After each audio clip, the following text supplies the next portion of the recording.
And can I ask you about your journey in terms of management? Well, I fell into management by accident, I'm sure, along with many other people, in that, like yourself, Ian, I started out wanting very much to be a journalist. Yeah. And I went to journalism school. I also did an MBA, probably as an insurance policy. Anyway, I got a grant to go to Europe. And this was in? This was in the... New York? This was going from New York to Germany. And this was in the mid-'80s. And I was delighted I was going to win a Pulitzer Prize.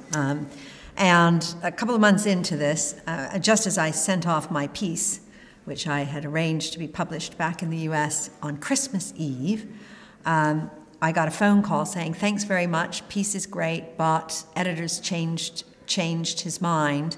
We're not going to run it, so you'll get a kill fee.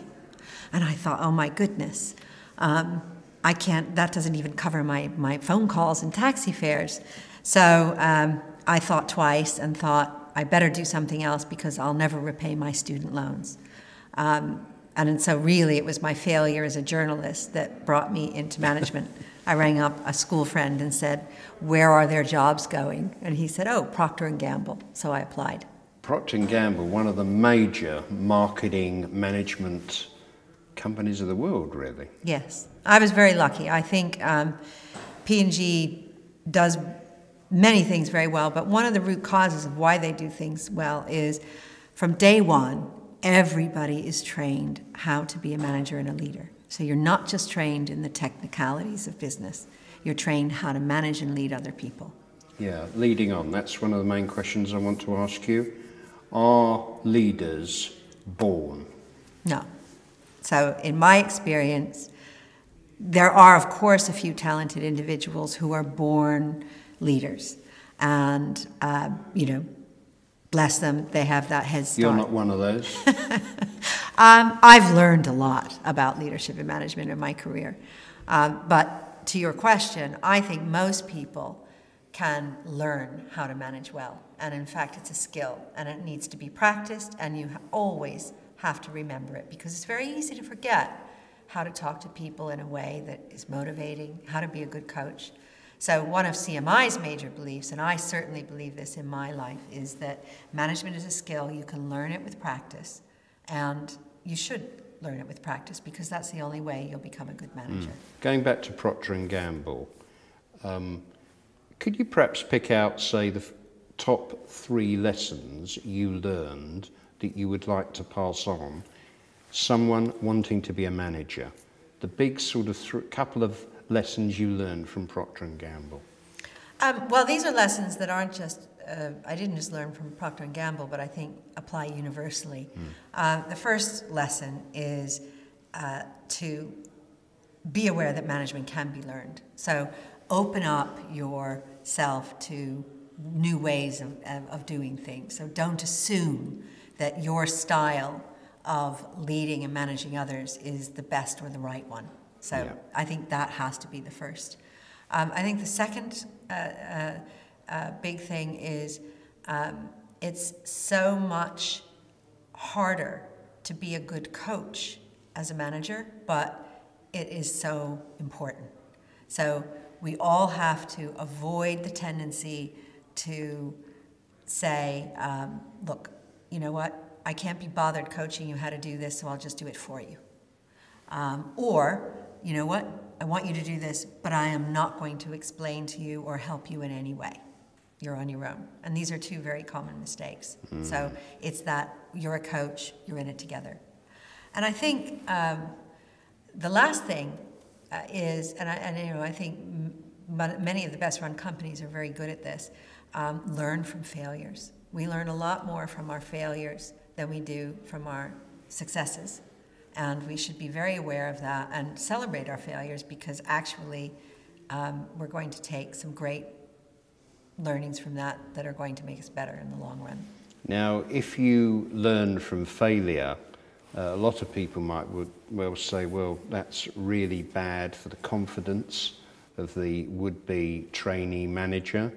What about the person above those people who fail? Have they got to be prepared to accept that? Absolutely. And I would argue that learning how to fail builds confidence, because the inability to take risks and the inability to act is frequently born out of a fear of failure. Now, once you fail and you realize that, you're still alive and you're able to learn from that, it makes you more confident and it makes you better. And people who are good managers encourage others to fail. A.G. Lafley at P&G, who was I was very lucky to work with A.G.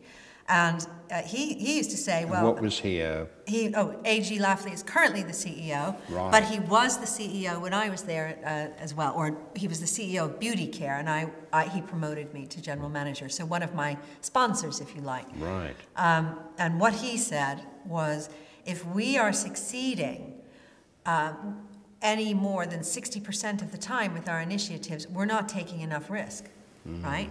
And the inability to take risk is one of the major inhibitors for both people and companies when it comes to not just their own personal growth, but also the organization's growth. When you say risk, but also doesn't ideas come into that? If you have people with no ideas, you don't get new innovation, do you? Well, that's right. So you have to encourage people to have ideas that are different.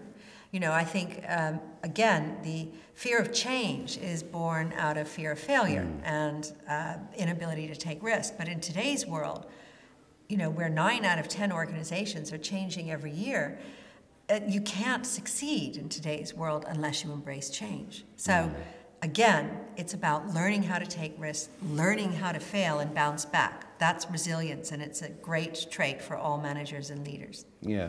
Now, the art of management, would you say that is people, dealing with people, giving people confidence, mentoring them?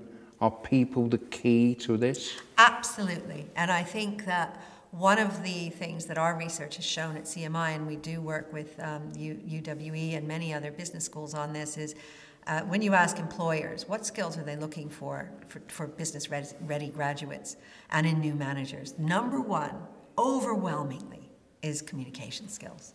Yeah. And that is because management is about people. It's that simple. So you can learn all the net present values and matrices and financial accounting principles in the world. If you cannot manage people, you will struggle to succeed as a manager. So why is it then that we have so much criticism and from employers in the UK who say graduates coming to us do not have those skills? They're not work ready. They may have the qualifications. Why does that happen? Well, I think in part it's because we need to build more practical skills and more people skills into business school curriculums. And we've just done a project with the ABS, and of course Jane Harrington is the chair, the president of the ABS, and that is all about 21st century. Just remind me what that is, the ABS? Association of Business Schools. Right. And that, the main outcome of that, one of the main outcomes was teach people skills. So again, it's fine to have all the theory, but unless business students learn how to have a difficult conversation, coach and motivate a team, communicate clearly and persuasively, then all those technical skills will be for naught. And again, the good news is we can practice these skills and we can learn them and get better at them. Now, you're a woman. In this country, latterly, we've had a big debate about women on boards and equality, whatever. I'm working in a job where equality has always been there. Women journalists, in my view, fantastic. I would say this probably, but their commitment is second to none. What about, is a good woman manager, better than a man? Well, there are many good male and female managers. The issue, which is across the board, is there are not enough female managers in the upper echelons of the professions. And why is that? It's for a myriad of reasons, but what we like to refer to it as, and this is actually what Harvard Business School calls it, is the glass obstacle course. So it's not a glass ceiling, It's all the unseen hurdles. So, for example, we talked and touched earlier on confidence and the ability to fail. Women generally find that more difficult to learn than men. And this goes back actually to school days. It's because boys are on the sports field, they're getting knocked about, and they get up again and play on. Girls are less likely to have that experience. They're sitting in the classroom getting it perfect, and they're told they, need to be more And studious. in this country, generally, you probably find that girls are more successful hitherto. They are. Academically. They absolutely are, Ian, you're right. Girls get better grades, more of them go to university, and more of them graduate with higher grades. And actually, very interestingly, 60% of junior managers are women, and they're paid the same as men. But by the time you get to director level, less than or around 20% of directors are female. So why is and they're paid that? less. What's the real crux? What's the real reason why they aren't going further? Well, what I mentioned, one reason is confidence, and another reason is that women find it more difficult to be sponsored and mentored, and getting sponsored and getting mentored is very, very important for career progression. Men feel more comfortable mentoring and sponsoring other young men. It's somebody in their own image, reminds them of themselves. So that is another glass obstacle course. And another one is the actual culture in many companies. So women will look at that culture of success, which tends to be about power and money and is, a very male-created culture. And they'll say, as a woman, I have a choice. I can do something else. And people will accept that. And so a lot of women opt out. And what we want them to do is, instead of opting out, opt in and stay and change the culture, because when we make cultures more inclusive, it benefits everybody, not just women. It benefits men as well, and the organization. We get better results. Can you talk something about culture, company culture? What's the ideal company culture for managers to thrive in? The ideal culture is a positive culture, a can-do culture where managers feel supported, they feel respected, they feel trusted, and you're giving them a sense of autonomy. And when we have these kind of open and supportive coaching cultures, we see that it correlates very highly with growth, with employee engagement, with employee retention. The opposite is also true. When we see mistrustful cultures, command and control cultures, that's when we run into real trouble, such as recently, the things that hit the headlines, right? Whether it's fiddling exchange rates or cooking books, right? Or we run into firms that are declining. But you see, that culture we have today, and I looked at a headline in the Daily Mail which said something like, why aren't they in jail, referring to certain bankers fiddling the books, LIBOR, whatever. But the very top management of banks, why aren't they doing something about it? What prevents them from acting? Well, I think there's an enormous amount of good intention now at the top of banks to act. But cultures, unfortunately, are very difficult to change. And it's very easy for, I think, leaders to assume that things have changed because they've changed perhaps at the top. But what we know from our work at CMI is leaders at the top always have a much rosier view of the culture than those in the middle and those at the bottom. Is that because they want to have that view? Partly, but I think it's also because from what they see, it looks fine, right?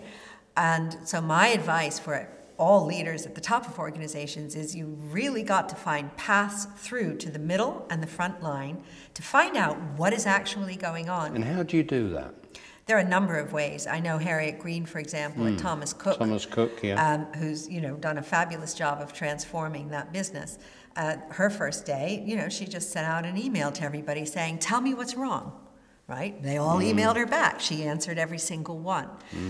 Charlie Mayfield, you mentioned one of your interviewees. Yeah. I know he's very clear that he regularly finds ways of listening to his staff on the front line. Yes. And he's constantly attending meetings of middle-level managers to find out what they're thinking, and also the staff on the shop floor.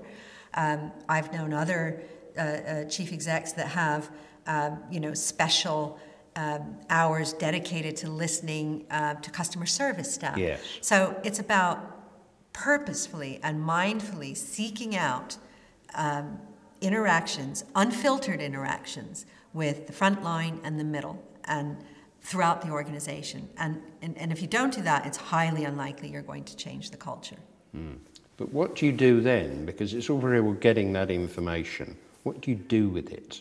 Well, you have to act on it, right? You have to say, fine, so if this is where we are, so suppose we're working in silos and nobody's clear of the values and there's an atmosphere of mistrust, well then we have to create a collaborative culture where people work together and we promote an atmosphere of trust. So how do you do that? Well, again, it has to start at the top. So let's start at the top with, cross-functional boards working well together, because a lot of times people looking up will say they're not collaborating, right? They're actually fighting each other. So you have to make sure that you are creating a culture of collaboration. I also advocate forming what I call teams on the diagonal. And actually, there's a phrase a friend of mine uses, Deanna Oppenheimer, leading on the diagonal. And by that, what she means, and I agree with this, is why not take groups, mixed groups, young managers from the front line, middle managers from different departments, and some senior managers, put them together on solving a particular problem, like how do we change the culture? It will inform views and prevent groupthink. And I think that's a great tool for changing culture. And last but not least, it's got to be about measure it, right? Measure what matters. If you're not making it part of the measurements of your organization, it's highly unlikely that it's going to get changed. We're coming up to a general election. What have the politicians got to learn about management? Well, I wish politicians would take management more seriously, to be honest with you. And I wish many of them had more direct experience of it themselves, because I think they would all have a much easier ride and far more success with the voters if they did that. And we recently did a project, Management 2020, with the All-Party Parliamentary Group on management. And in fact, one of our recommendations was to do a mini management course for all parliamentarians, because they would truly benefit from that. And the more enlightened ones see that. Many politicians in this country have landed into politics through excelling at things like, PPE, right? They're great debaters. That's fabulous, I get that, but what about the ability to lead a motivated team, to clearly communicate with, your stakeholders, to build loyalty and cohesion of message? These are all management techniques, and unfortunately, we don't always see them, exercised to the best of their abilities in politics. One last question: we all have customers. My customers are my readers. Tell me about the impact of customers with good management, customers feeling there is good management behind the service or the product that you're supplying or giving to them. Well, it's absolutely the same as for employees, and that's why the best-led companies get that the customer will perceive exactly the same as the employee. So if you don't have a motivated employee, you will not have a motivated customer. And that's true whether we're talking about department stores or indeed hospitals. And there has been work that shows that the more engaged the staff in a hospital, the lower the mortality rate. So even in the very important matters of customer and supplier, life and death situations, this matters. Management matters. Good. And if you were starting again, you were a young girl from New York who didn't want to be a journalist, would you do exactly the same thing as you've done? Well, I think life's an exciting journey, and I think that if I did it again, it would be sure to come out differently. But again, I think one of the things that's essential in management is that you can accept and embrace change and you adapt to it. So I would hope that whatever change happened, if I were to do things again, I would be able to adapt and thrive, because again, it's an essential management ability. And obviously you have to enjoy it. That's also important too. And I certainly have.